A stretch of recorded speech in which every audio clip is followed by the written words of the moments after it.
Hey everyone. So I'm here just sitting in my living room. It's kind of my day off this week, and normally I'm teaching online, but today I'm just studying some Chinese. And I thought some of the strategies I'm using to study Chinese might be useful for some people out there. Not just for Chinese, but for vocabulary building, because that's what I'm focusing on today. I've been studying Chinese for 4 years, something like that, and I got a good base for grammar now. I would consider myself fluent in Chinese, but there's still a lot of vocabulary that I need to build up, so that's kind of what I'm focusing on today. So hopefully some of the strategies in this video can help you out. If you have any questions, feel free to leave those in the comments below. With all that said, let's get started. Okay, so today the vocabulary building exercise that I'm going to be doing basically is with a book that I bought. So this is the book. I'll have some B-roll rolling across the book, but we'll take a closer look at this later.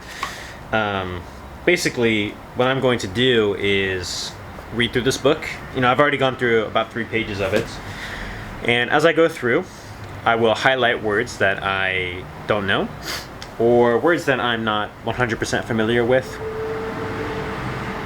Excuse the traffic as that goes by, and sorry if you can hear my air conditioning or anything like that.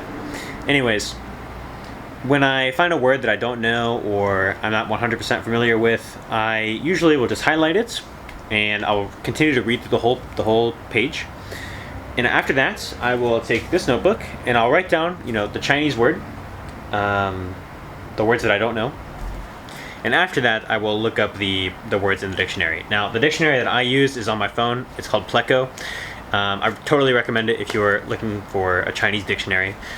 Other than that, Google Translate works to some degree, so I suggest finding a English to your target language dictionary that's not Google Translate, because from my experience, Google Translate does better at translating like phrases or sentences, and not so well at translating individual words, especially for Chinese, because the forms of words can change so much, and it just depends too, because one word can have so many different meanings. So I totally recommend Pleco. Okay, so after I've gone through all of these words, what I've been doing today is going through and writing them all on flashcards. So that's what I'm doing now. Now, I don't write all of the words that I've written down on the flashcards, and the reason is because when I go through this book, it's a very poetic book, this one, and because of that, I know there's a lot of words in here that I'm probably never going to use again. So from my experience, I kind of know which words I think I'll run into again and which ones I won't, and if I'm wrong about that, then I can always write it down when I see it again. But I don't want to, how can I say, bog up my vocabulary with like a bunch of useless words. So I'm writing down the more important things, words that I actually think I'll use, and then words like names of places, names of songs, names of people, I probably won't write those down. Those are words that maybe won't be so important to me after I'm done with this book. Another thing that I run into sometimes is I see some words in here that I actually kind of understand the meaning of, but I don't know how to pronounce.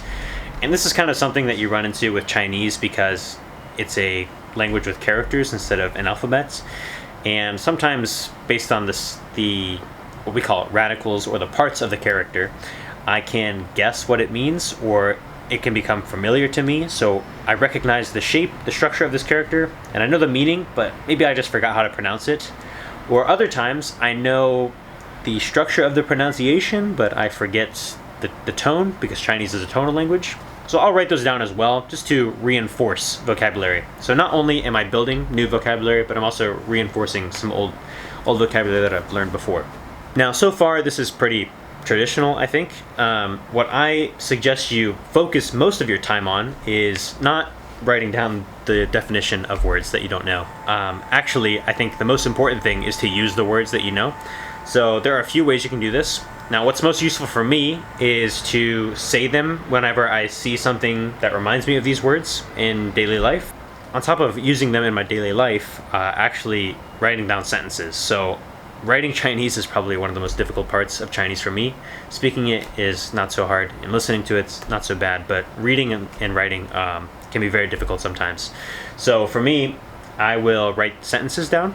Now, I'm lucky enough to go to a Chinese school, so I have, tons of friends from Taiwan, and I also have my teachers. So if I need someone to take a look at some sentences for me, I can find someone to do that. Now, if you can't find someone to do that, you could go on Hello Talk, something like that, find a language exchange partner.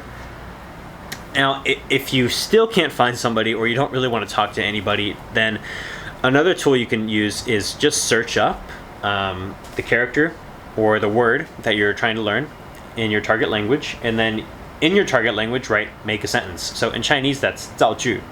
So I write the Chinese word and then 造句, which means make a sentence. So Google will basically give me a bunch of results of different websites that are like tools for Chinese students, and they will show you how to use these words or idioms or new vocabulary structures, and they will make some sentences for you or give you example sentences. I think this is a great tool because you can actually see how the word is used by people who are native speakers of the word, and you don't just have to rely on your own interpretation of the definition. Great, so we'll go ahead and look at the book that I'm using and how I write them down, and also my flashcards. Okay, so this is my book.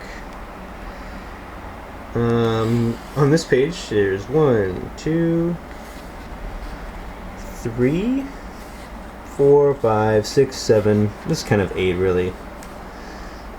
About 8 words that I don't know. And that's just one page.